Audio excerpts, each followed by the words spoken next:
Hello बच्चों, BSc seed technology की class में आपका स्वागत है। बच्चों, आज हम बात करेंगे एक बीजपत्री बीज संरचना के बारे में कि जो एक बीजपत्री बीज होता है वो किस प्रकार का होता है या उसकी जो संरचना होती है वो किस प्रकार की होती है। बच्चों, हम पहले समझेंगे कि जो एक बीजपत्री बीज रहता है वो किस वर्ग में आता है। तो ये धान्य फसलें जो आपकी होती हैं जैसे कि गेहूं, मक्का, ये एक बीजपत्री कहलाते हैं। ठीक, इनकी जो फलभित्ति व आवरण एक साथ जुड़े हुए होते हैं, मतलब इनकी जो फलभित्ति होती है और इनका जो बाह्य आवरण होता है वो एक साथ जुड़े हुए होते हैं। यदि आप एक बीजपत्री मान लीजिए ये आपका गेहूं है, इसको क्या करोगे आप, इसकी लंबवत काट, इसको बीच में से काट दोगे आप। ठीक, और इसको क्या करोगे आप, कोई आयोडीन का घोल है उसमें आप इसको डुबोगे।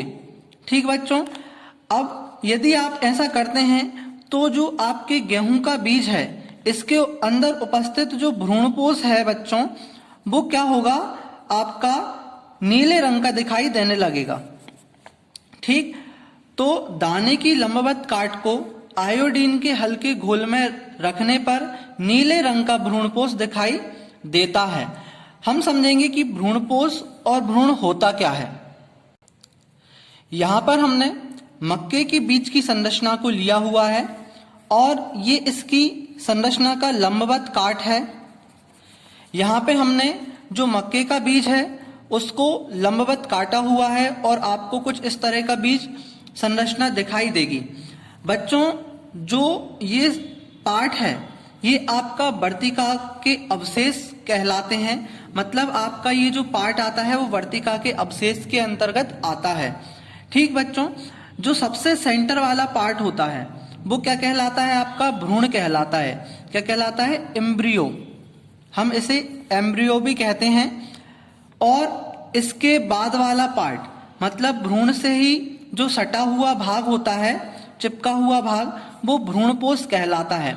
आपके भ्रूणपोष और भ्रूण के बीच एक बहुत ही पतली झिल्ली होती है, एक बहुत ही पतली मेम्ब्रेन पाई जाती है जिसे एपिथीलियम कहते हैं। ये आपके मक्का के बीज की संरचना है जो कि एक लंबवत काट के रूप में दिखाई गई है।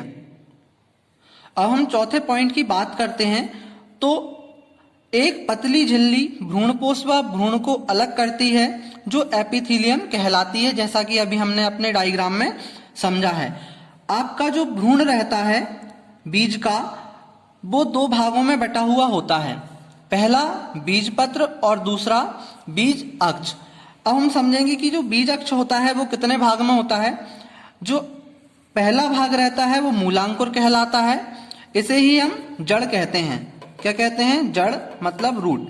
जो दूसरा भाग होता है वो प्रांकुर कहलाता है, जिसे हम तना के नाम से जानते हैं और स्टेम से कहते हैं।